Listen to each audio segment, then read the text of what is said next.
Vamos a hablar sobre Michel Foucault,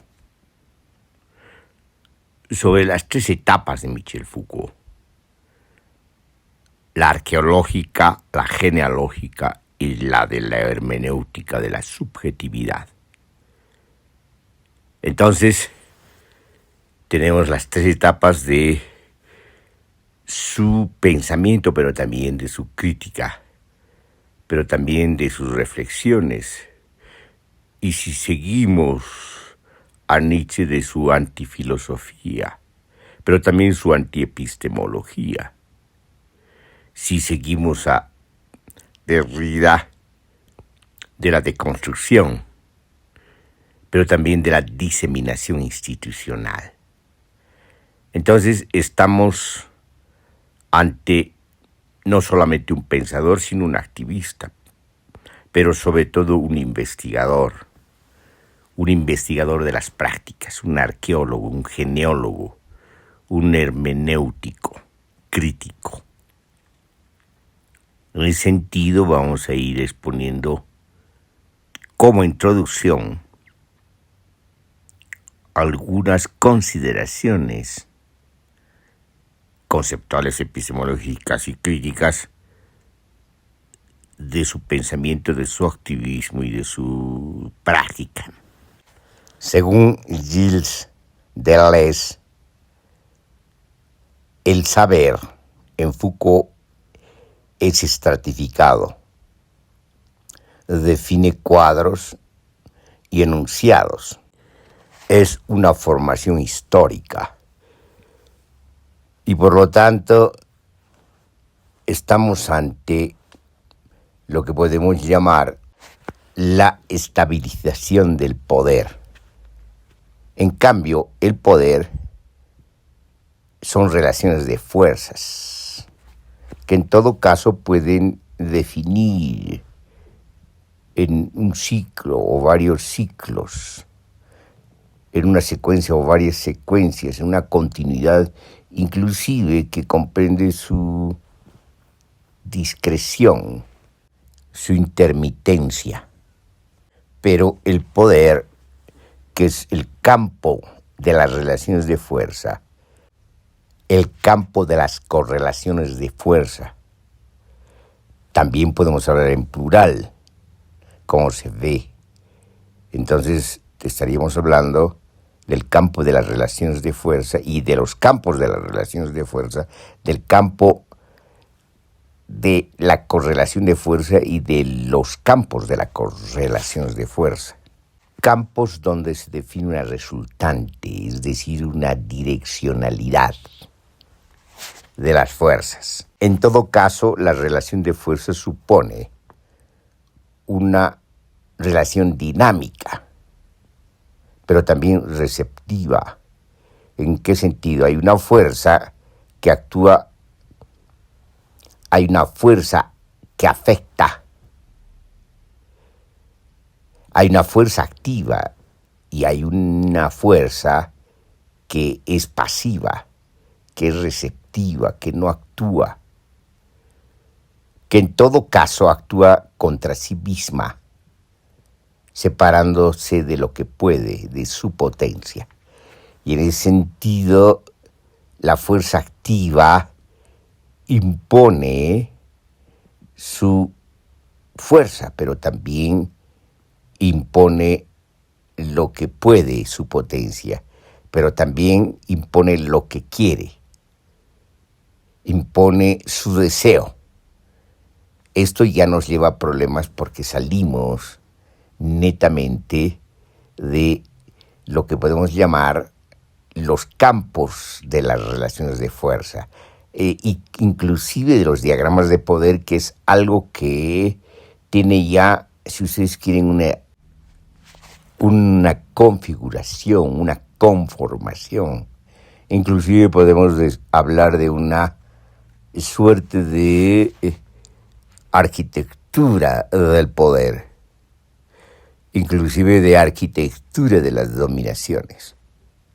Si nos lleva a problemas es porque la genealogía del poder no actúa independientemente de la arqueología del saber.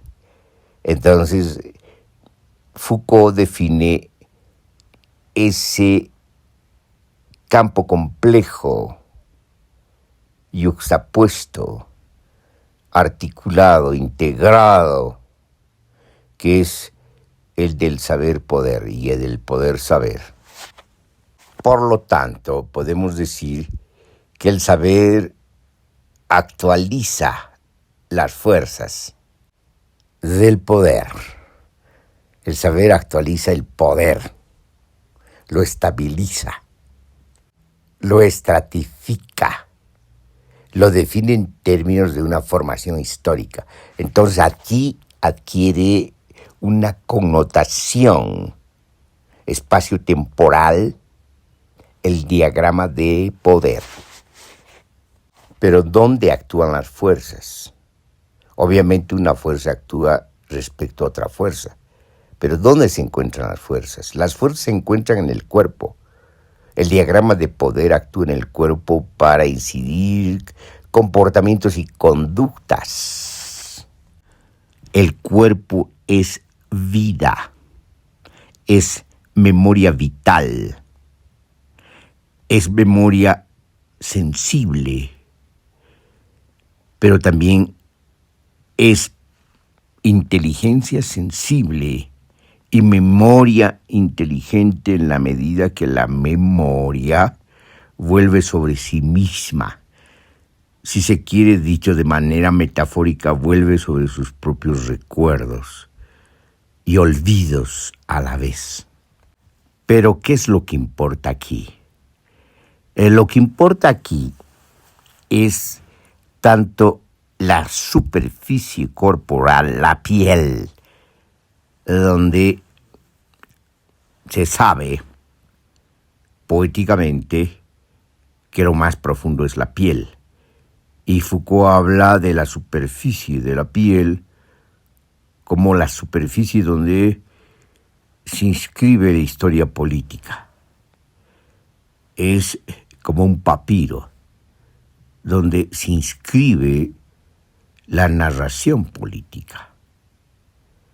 Y también podemos hablar del espesor corporal, donde se produce el plegamiento y el replegamiento de los diagramas de poder, pero también de las resistencias.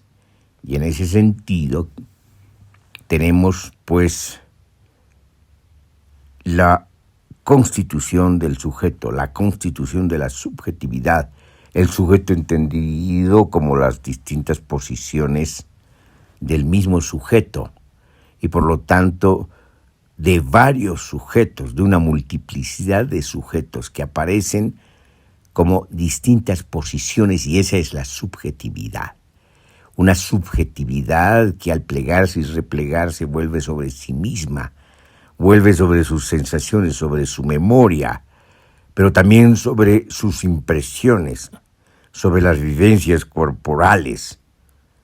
Y en ese sentido tenemos, pues, si ustedes quieren, un nudo dinámico, un tejido, un entramado, un nudo dinámico que supone hilos que son tejidos y definen tramas y entramados, pero se conforman interpretaciones. Es el ámbito de las interpretaciones, es decir, de las hermenéuticas. Es donde se da lugar la hermenéutica del sujeto, pero también se da lugar la crítica, la hermenéutica crítica, la deconstrucción. Y es allí donde se define la voluntad, una voluntad crítica, activa, una voluntad interpeladora, que al articularse con las resistencias corporales se convierten en resistencias, si ustedes quieren, políticas. Resistencias contra las dominaciones, contra los diagramas de poder. Resistencias que se proponen liberar la potencia creativa de la vida y la potencia social. Al respecto, hay algo que nos olvidamos decir al hablar del poder de las relaciones de fuerza, del poder de los diagramas de poder, es lo siguiente, una premisa de la que parte Foucault. Hay poder porque hay resistencias que vencer. Tenemos que decir que antes del poder las resistencias son vida, son formas de vida, son vida activa y dinámica, proliferante y creativa. Cuando aparece el poder y actúa sobre el cuerpo para incidir comportamientos y conductas, entonces la vida se convierte en resistencias. Entonces, si en la estratificación del saber se da una especie, hablaremos metafóricamente, ilustrativamente y figurativamente, solo para ilustrar. Si en el saber tenemos una estratificación entre cuadros y enunciados, visibilidad y decibilidad, en el poder, en relación al poder, en algo que va más allá del poder, que está más acá y más allá del poder, tenemos poder y resistencias. Y por lo tanto aquí tenemos que hablar de otra, metafóricamente también, dualidad. Una dualidad donde las resistencias resisten, se oponen a las dominaciones, a las direccionalidades, al imperio del poder, a los diagramas de poder, los desordenan. Y la resultante es lo que efectivamente se da. Se da tanto en el cuerpo como en el sujeto, como en los entornos, como en los espacio-tiempos, como en lo que podemos llamar más acá y más allá de las formaciones históricas entendidas como saber, en la ecología, algo que no trata Foucault, pero que nosotros proponemos, puesto que la ecología o la oikología es el oikos, es el planeta. No se puede entender la vida, la proliferante vida y la potencia de la vida sin la vida dinámica del planeta, sin los ciclos vitales del planeta. Volviendo a la arqueología del saber, podemos decir también metafóricamente que el núcleo de la arqueología, o uno de los núcleos de la arqueología, es el enunciado. El enunciado, que es un acontecimiento, no es una frase, tampoco un concepto. El enunciado da lugar a conceptos. Puede haber múltiples conceptos, pero hay escasos enunciados. Y al no olvidarnos que se trata en la arqueología de estratos, de visibilidad y decibilidad, el enunciado articula ambas situaciones, ambos hechos, podríamos decir, el del cuadro y el de el enunciado. El enunciado, a pesar de ser un enunciado y no un cuadro, ya supone esa relación con lo visible. Es decir, el enunciado está más pegado a lo decible, pero el enunciado mismo es enunciado en tanto acontecimiento visible. Entonces supone un contexto. Por eso se puede hablar de umbrales de enunciados. Los umbrales morales del enunciado, los umbrales científicos del enunciado, los umbrales médicos. Esto quiere decir que pasado el umbral, digamos, el enunciado adquiere sentido moral o sentido científico o sentido médico. Podemos encontrar otros umbrales también. Entonces el enunciado está vinculado a un contexto, el contexto del acontecimiento. En sí mismo el enunciado es un acontecimiento. sintetiza, si ustedes quieren, el acontecimiento. De una manera determinada, el acontecimiento se pliega en el enunciado. Y en ese sentido, el enunciado es un acontecimiento discursivo, en tanto y en cuanto tampoco está ajeno al cuadro, al horizonte de visibilidad. Entonces estamos ante umbrales y horizontes. Cruzados los umbrales entramos a otros agenciamientos arqueológicos, es decir, de visibilidad y de decibilidad, que se abren a horizontes de visibilidad, y también hablemos de horizontes de decibilidad, donde el acontecimiento irradia y por lo tanto todo adquiere un sentido en relación al acontecimiento.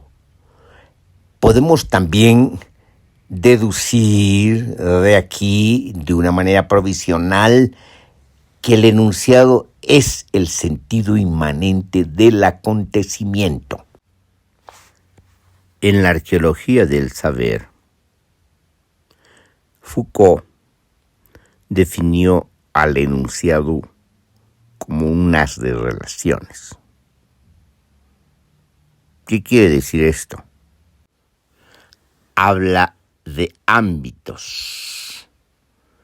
El circuito correlativo, el circuito colateral y el circuito complementario.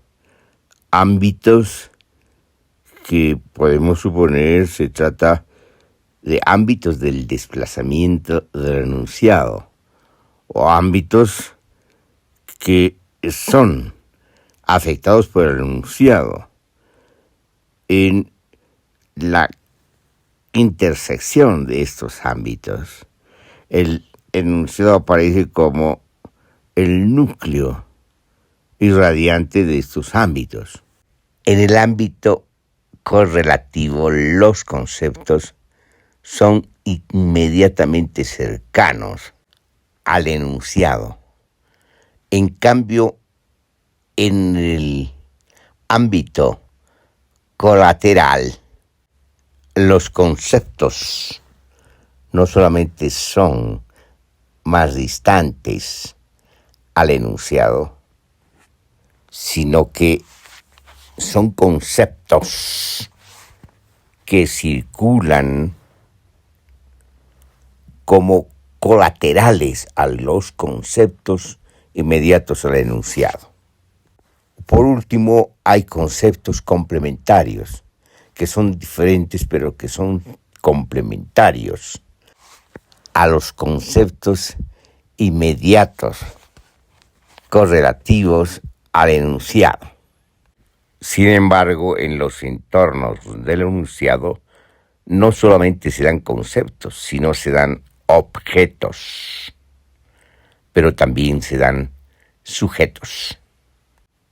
Entonces, el enunciado conecta objetos, conceptos y sujetos.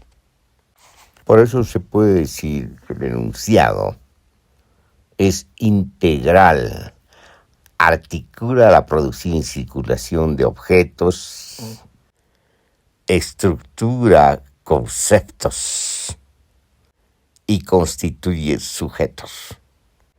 En ese sentido, se puede decir que el enunciado no está oculto, no es secreto.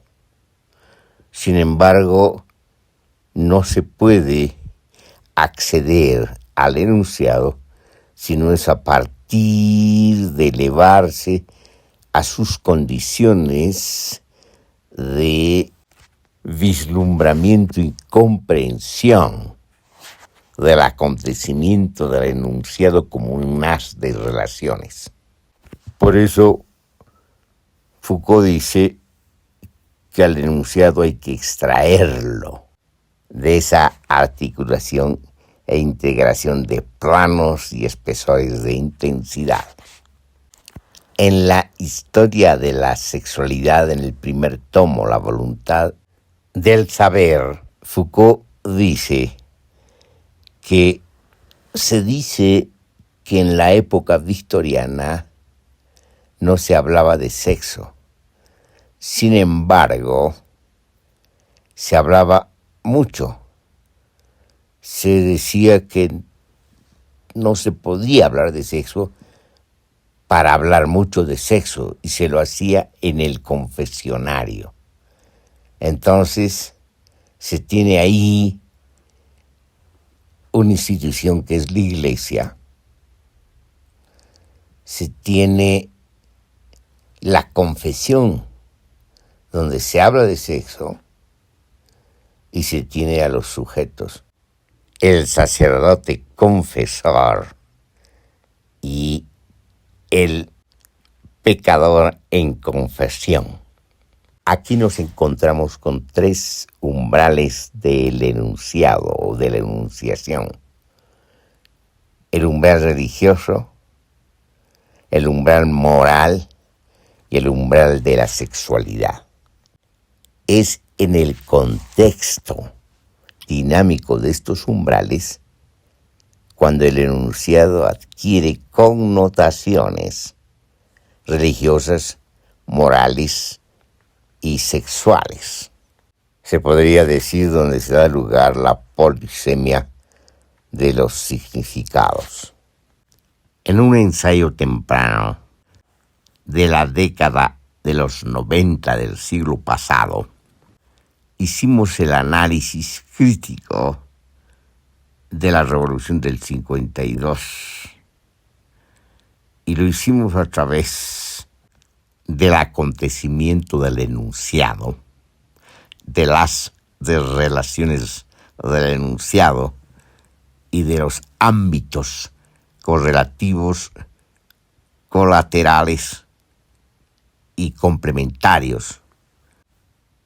El análisis tenía como problema la interpretación de la Revolución de 1952.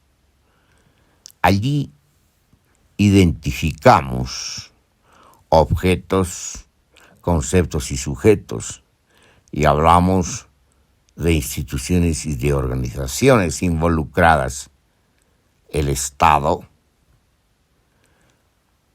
el ejército, el partido, los sindicatos, así como identificamos los conceptos. El mismo concepto de la Revolución Nacional, los conceptos de reforma agraria, de nacionalización, de voto universal y de reforma educativa. Los sujetos constituidos o en constitución: campesinado, proletariado, burguesía.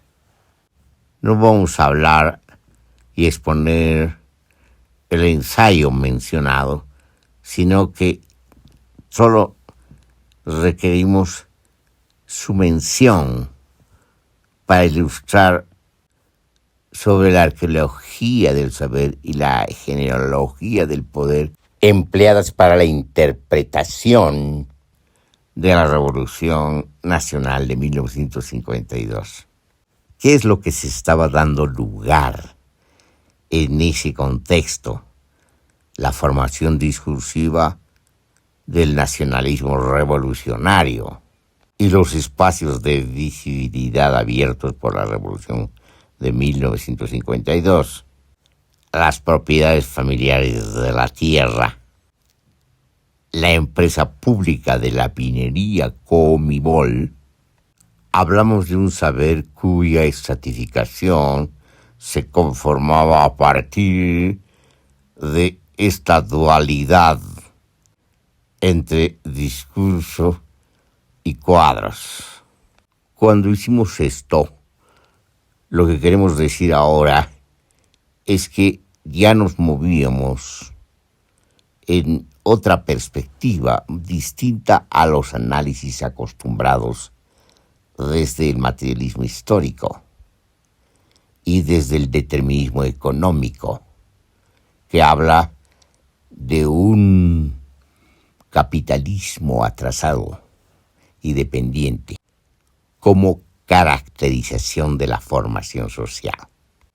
Este es un desplazamiento epistemológico, por así decirlo. En otros ensayos posteriores, en el análisis de la historia reciente, también recurrimos a la arqueología del saber, a la genealogía del poder, también a la hermenéutica del sujeto. Sin embargo, ya el análisis mismo también experimentó desplazamientos epistemológicos, pues se incorporaron otras perspectivas, como la de la deconstrucción y la diseminación, pero sobre todo ya moviéndose en la perspectiva compleja. En esta exposición no nos vamos a abocar a la perspectiva compleja y al pensamiento complejo, sino nos vamos a abocar al uso que hacemos en estos contextos epistemológicos relativos al uso de la arqueología del saber, la genealogía del poder y la hermenéutica del sujeto. En el análisis de las problemáticas en la historia reciente, hemos hecho uso de la arqueología del saber, de la genealogía del poder y de la hermenéutica del sujeto, varias veces en el contexto que hemos mencionado, que tiene que ver con la perspectiva compleja. Por ejemplo, en Apuntes para una arqueología del concepto de golpe de Estado. También lo hicimos en la genealogía de la forma de gubernamentalidad clientelar. E incursionamos en hermenéutica de las subjetividades cuando analizamos los problemas que plantea la desconstitución de sujetos en plena decadencia del sistema mundo capitalista, es decir, de la civilización moderna. Ahora no nos vamos a abrir a una revisión exhaustiva de lo que acabamos de mencionar, de estos análisis, sino por razones ilustrativas, y además como se trata ahora de una introducción, vamos a ilustrar lo que acabamos de decir con un ejemplo. Vamos a tratar el problema del umbral constitucional. Obviamente el umbral constitucional ya supone un umbral anterior, el umbral jurídico-político. De esto hemos hablado en la diferenciación que hicimos entre el discurso jurídico-político y el discurso histórico-político. Pero ahora interesa la formación del discurso constitucional que emerge del proceso constituyente y de la Asamblea Constituyente y de los contextos problemáticos de la crisis política en este lapso de tiempo que contiene tanto el proceso constituyente como a la Asamblea Constituyente, y sobre todo después en los desenlaces, cuando se promulga la Constitución y después se la incumple.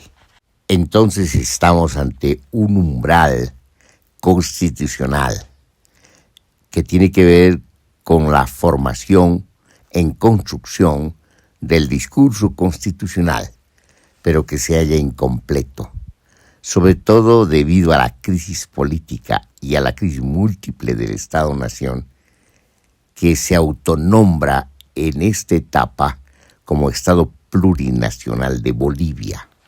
En consecuencia, estamos ante un discurso incompleto, por una parte, y por otra parte estamos ante la presencia de cuadros fragmentados, visibilidades diseminadas, que no logran articularse, precisamente debido a la crisis política de la forma de gubernamentalidad clientelar. Entonces el umbral constitucional emerge en los contextos de la movilización prolongada 2000-2005. Se inicia propiamente de manera convocada en un cabildo de la Guerra del Agua, cuando se plantea realizar una asamblea constituyente para resolver los problemas que estallaron en el país, para resolver la crisis social política, la crisis del Estado y la crisis económica, además de la crisis cultural decodificada como crisis de la colonialidad heredada. Ciertamente, la crisis es también de manera directa crisis del neoliberalismo, de la experiencia de los gobiernos de coalición que implementaron las políticas neoliberales y el ajuste estructural. Bueno, en estos contextos se empieza a vislumbrar el umbral constitucional. En otras palabras, empieza a emerger un haz de relaciones que empieza a dar lugar a la enunciación constitucional. El anhelo liberador y descolonizador comienza a perfilar una utopía constitucional que resolvería los problemas acumulados a lo largo de la historia política. El anhelo supone que se daría el paradigma para la descolonización, para la liberación social y económica de un pueblo en una formación social abigarrada. Lo que ocurre en el proceso constituyente es, a su vez, intenso y contradictorio. Y lo que ocurre en la escritura del texto constitucional es problemático, con dos crisis que interrumpen a la Asamblea Constituyente, la llamada crisis de los 2/3 y la llamada crisis de la capitalía. El texto constitucional termina de armarse en plena manifestación y desplazamiento de la crisis política. La Constitución tiene una estructura compuesta de 4 partes. Una primera parte que consiste en las bases fundamentales del Estado, derechos, deberes y garantías. Una segunda parte que consiste en la estructura y organización funcional del Estado. Una tercera parte que consiste en la estructura y organización territorial del Estado. Una cuarta parte que consiste en la estructura y organización económica del Estado. Por último, una quinta parte que consiste en la jerarquía normativa y reforma de la Constitución. Al respecto de lo que contiene el texto constitucional, vamos a concentrarnos en lo que vamos a llamar el núcleo orgánico significativo del texto constitucional. Un núcleo constitucional que permite la interpretación de todo el texto, de toda la narrativa. Un núcleo constitucional que responde de manera directa e inmediata al espíritu constituyente. Este núcleo tiene que ver con los tres ejes del Estado: el eje plurinacional del Estado, el eje comunitario del Estado, el eje autonómico del Estado. En consecuencia, de manera distinta a lo que dice el discurso oficialista e inclusive el discurso de la oposición, se trata de un Estado plurinacional, comunitario y autonómico, no solamente de un Estado plurinacional. Parte de este núcleo corresponde al sistema de gobierno, que es de la democracia participativa, representativa y comunitaria. Esto quiere decir que el ejercicio de la democracia se efectúa no solamente de manera representativa, sino también directa y comunitaria. El artículo 2 de la Constitución plantea el reconocimiento a la existencia precolonial de las naciones y pueblos indígenas. Esto implica su autodeterminación, su autogobierno, el derecho a lengua propia y a cultura propia, además de el derecho a las normas y procedimientos propios, y sobre todo a la reterritorialización. La Constitución establece, fuera de la jurisdicción ordinaria, la jurisdicción agroambiental y la jurisdicción indígena originaria campesina. Otra composición del núcleo estructural del texto constitucional tiene que ver con la participación y el control social. Es importante por sus implicaciones operativas y prácticas.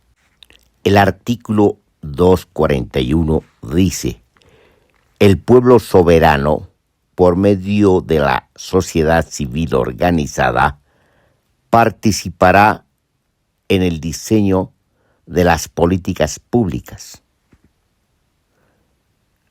La sociedad civil organizada ejercerá el control social a la gestión pública en todos los niveles del Estado y a las empresas e instituciones públicas, mixtas y privadas, que administren recursos fiscales. Ejercerá control social a la calidad de los servicios públicos. La ley establecerá el marco general para el ejercicio del control social.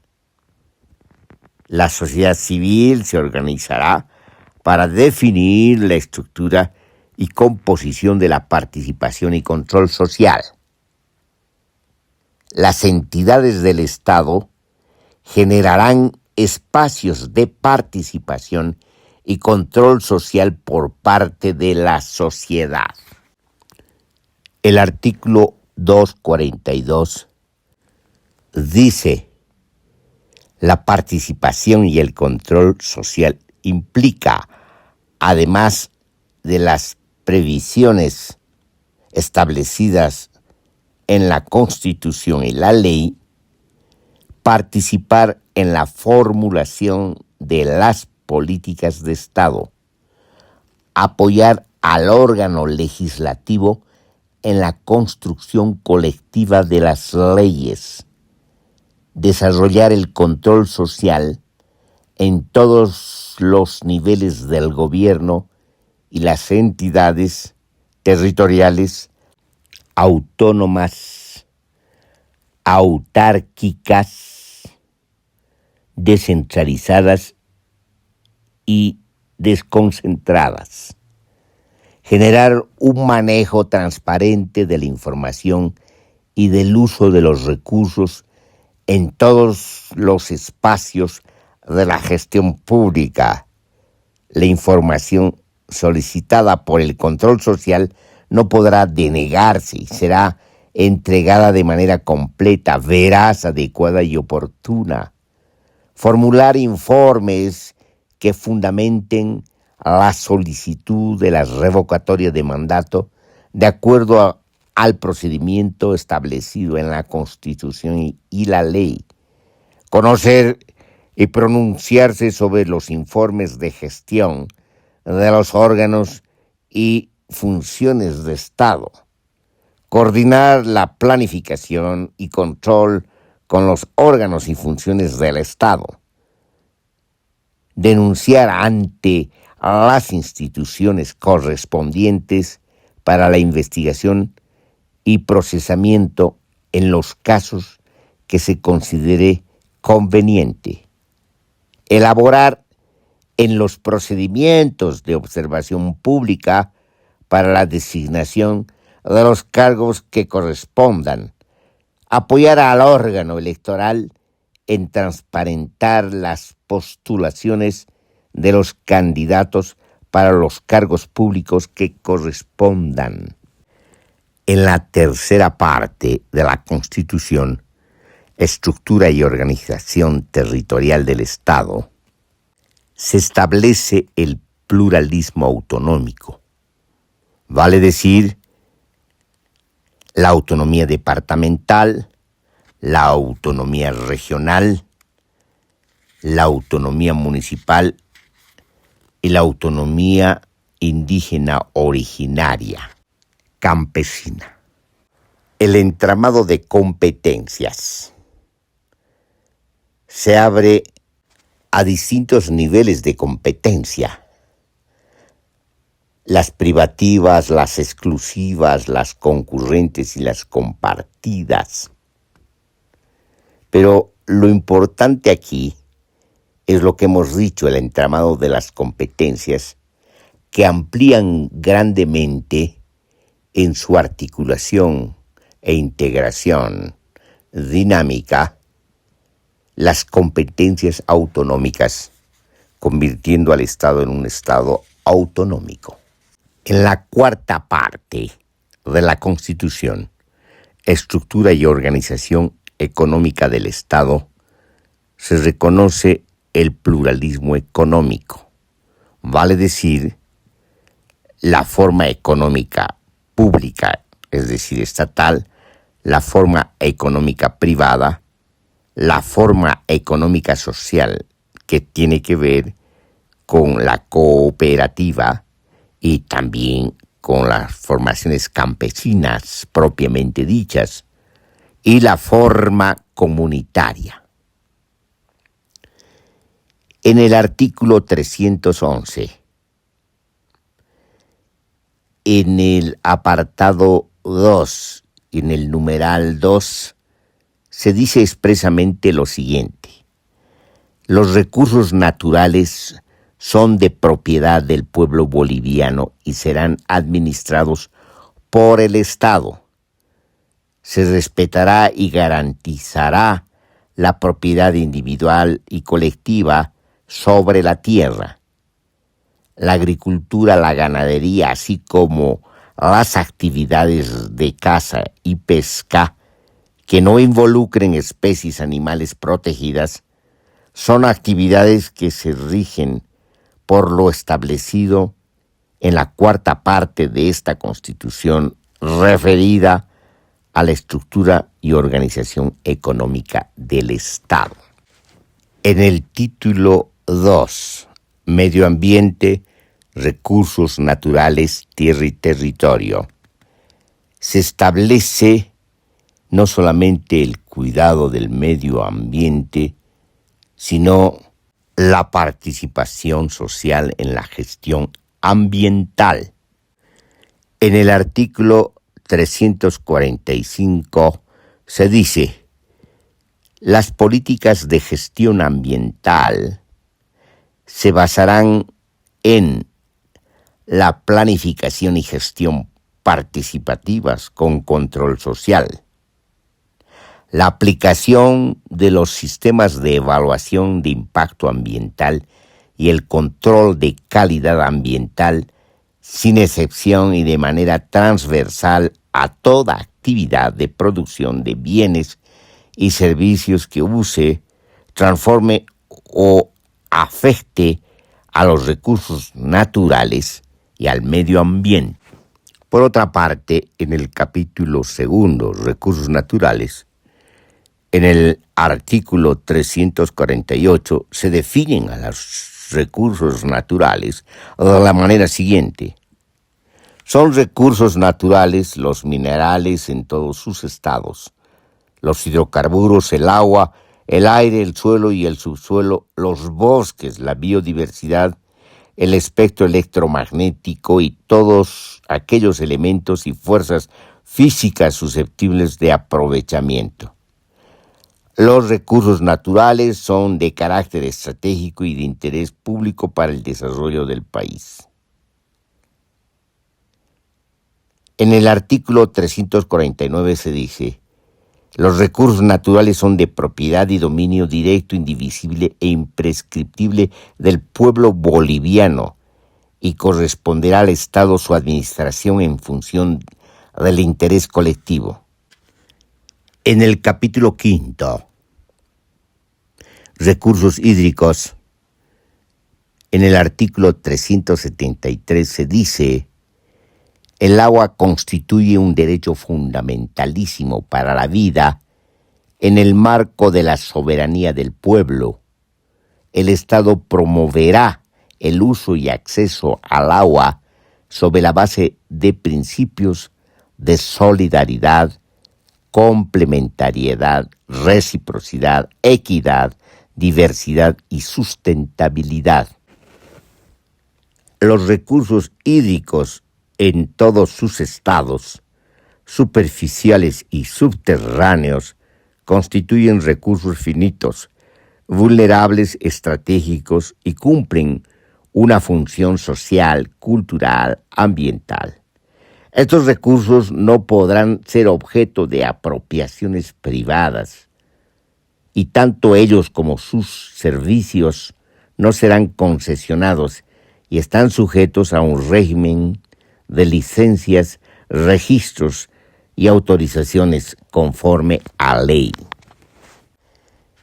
En el capítulo 7, Biodiversidad, coca, áreas protegidas y recursos forestales, en el artículo 380 se dice: los recursos naturales renovables se aprovecharán de manera sustentable, respetando las características y el valor natural de cada ecosistema. Para garantizar el equilibrio ecológico, los suelos deberán utilizarse conforme con su capacidad de uso mayor en el marco del proceso de organización del uso y ocupación del espacio, considerando sus características biodiversas, socioeconómicas, culturales y político-institucionales. La ley regulará su aplicación. En el artículo 381 se dice: son patrimonio natural las especies nativas de origen animal y vegetal. El Estado establecerá las medidas necesarias para su conservación, aprovechamiento y desarrollo. En la sección 3 se habla de áreas protegidas. El artículo 385 dice: las áreas protegidas constituyen un bien común y forman parte del patrimonio natural y cultural del país. Cumplen funciones ambientales, culturales, sociales y económicas para el desarrollo sustentable, donde exista sobreposición de áreas protegidas y territorios indígena originario campesinos. La gestión compartida se realizará con sujeción a las normas y procedimientos propios de las naciones y pueblos indígena originarios campesinos, respetando el objeto de creación de estas áreas. En la sección cuarta, recursos naturales, en el artículo 386, se dice: los bosques naturales y los recursos forestales son de carácter estratégico para el desarrollo del pueblo boliviano. El Estado reconocerá derechos de aprovechamiento forestal a favor de comunidades y operadores particulares. Asimismo, promoverá las actividades de conservación y aprovechamiento sustentable, la generación del valor agregado a sus productos de rehabilitación y reforestación de áreas degradadas. Empero en el artículo 387 se dice: el Estado deberá garantizar la conservación de los bosques naturales en las áreas de vocación forestal, su aprovechamiento sustentable, la conservación y recuperación de la flora, fauna y áreas protegidas. En el capítulo 8, Amazonía, en el artículo 390 se dice: la cuenca amazónica boliviana constituye un espacio estratégico de especial protección para el desarrollo integral del país por su elevada sensibilidad ambiental, biodiversidad existente, recursos hídricos y por las ecorregiones. Por último, para terminar de cerrar la configuración de este núcleo estratégico de la estructura del texto constitucional, se establece el desarrollo rural integral sustentable. En el artículo 405 se dice: el desarrollo rural integral sustentable es parte fundamental de las políticas económicas del Estado, que priorizará sus acciones para el fomento de todos los emprendimientos económicos comunitarios y del conjunto de los actores rurales, en énfasis en la seguridad y en la soberanía alimentaria, a través de el incremento sostenido y sustentable de la productividad agrícola, pecuaria, manufacturera, agroindustrial y turística, así como su capacidad de competencia comercial. La articulación y complementariedad interna de sus estructuras de producción agropecuarias y agroindustriales. El logro de mejores condiciones de intercambio económico del sector productivo rural en relación con el resto de la economía boliviana. La significación y el respeto de las comunidades indígena originario campesinas en todas las dimensiones de su vida. El fortalecimiento de la economía de los pequeños productores agropecuarios y de la economía familiar comunitaria. En pocas palabras, la orientación es el desarrollo sustentable. Este es el umbral constitucional en el marco de lo que se viene a llamar el nuevo constitucionalismo latinoamericano. En el caso boliviano sería un constitucionalismo andino-amazónico. Pero ¿qué nos interesa respecto al constitucionalismo latinoamericano, que comienza con la Constitución brasilera en 1988, continúa con la Constitución colombiana en 1991, sigue con la Constitución ecuatoriana del 2008 y continúa con la Constitución boliviana que se da el 2008, su aprobación y su promulgación el 2009. Lo que nos interesa básicamente es esa actitud de buscar la salida y las soluciones a las problemáticas de sus formaciones sociales en un nuevo constitucionalismo altamente participativo si comparamos con las constituciones iniciales que fue de doctorcitos y sobre todo la de Bolivia, la de 1826, que fue una constitución escrita por Simón Bolívar. Es decir, se trata de constituciones sin participación, salvo de grupos muy restringidos, de notables. En cambio, en el constitucionalismo latinoamericano se trata de la participación, o por lo menos abrir las compuertas a la participación social. Por otra parte, la diferencia también radica en que las últimas constituciones mencionadas se diferencian de sus constituciones iniciales porque las constituciones iniciales, eran sobre todo normativas, en tanto que las constituciones nuevas, novedosas, participativas, son constituciones que buscan ser instrumentos operativos de aplicación inmediata. Por eso son más bien constituciones abultadas. Como hemos dicho, el umbral tiene que ver con la utopía constitucional. El creer que la Constitución, la nueva Constitución participativa, libera, promueve las liberaciones y resuelve los problemas acumulados a lo largo de las historias de las formaciones sociales abigarradas. Habíamos dicho que el umbral constitucional supone el umbral jurídico-político, pero también podemos decir de manera más concreta, supone un umbral político, más bien moderno. En el caso de las constituciones latinoamericanas supone un umbral neopopulista y también un umbral socialista de carácter reformista, como en el caso del PT brasilero.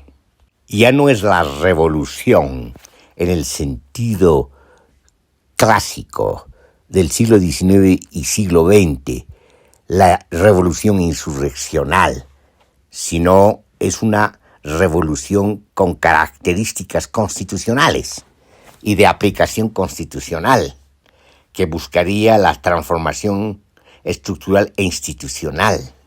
El umbral del que hablamos no es un umbral revolucionario en el sentido del siglo XIX y del siglo XX, sino es un umbral de características más bien reformistas, en pleno sentido de la palabra. Políticamente se habría dado una curva, es decir, habría una especie de retroceso en relación a los objetivos y las finalidades trazadas por las movilizaciones sociales. Si tenemos en cuenta que las reformas, como contrapesos a las revoluciones clásicas, se dieron de una manera anticipada durante el siglo XX, sobre todo en la segunda mitad del siglo XX.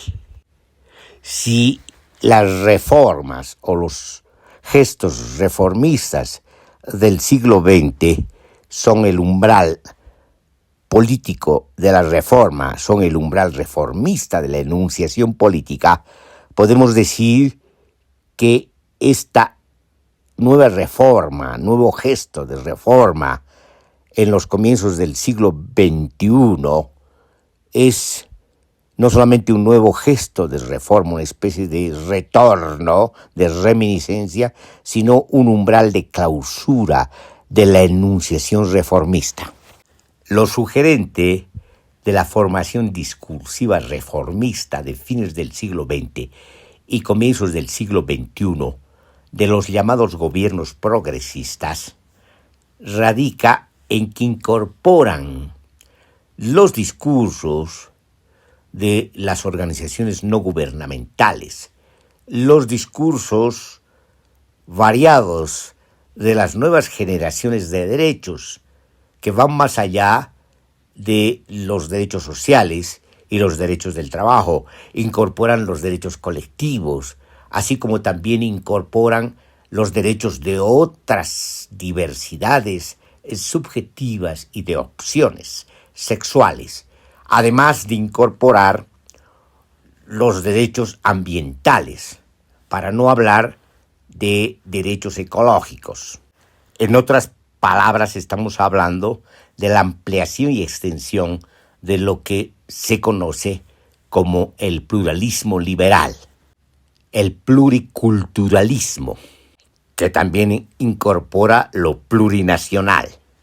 Este discurso, lejos de ser radical, como se cree, sobre todo por la oposición conservadora, la que se llama desde el sentido común político derecha, es más bien un discurso amortiguado, un discurso liberal, aunque enriquecido por el pluralismo, por las concepciones pluralistas, pero está lejos de parecerse al discurso radical de la revolución clásica, de la revolución social y política que se dio en el siglo XX, con antecedentes en el siglo XIX y antecedentes sobre todo en el siglo XVIII, con la Revolución Francesa, que hace de paradigma de las revoluciones posteriores. Podemos considerar como referente, como hito, al reformismo europeo posterior a la Segunda Guerra Mundial, al llamado estado de bienestar. Los gobiernos progresistas, a pesar de sus diferencias locales y continentales y culturales, se parecen y tienen analogías con el estado de bienestar, sobre todo por las características reformistas de las reformas estatales y políticas, y sobre todo las reformas propuestas constitucionalmente.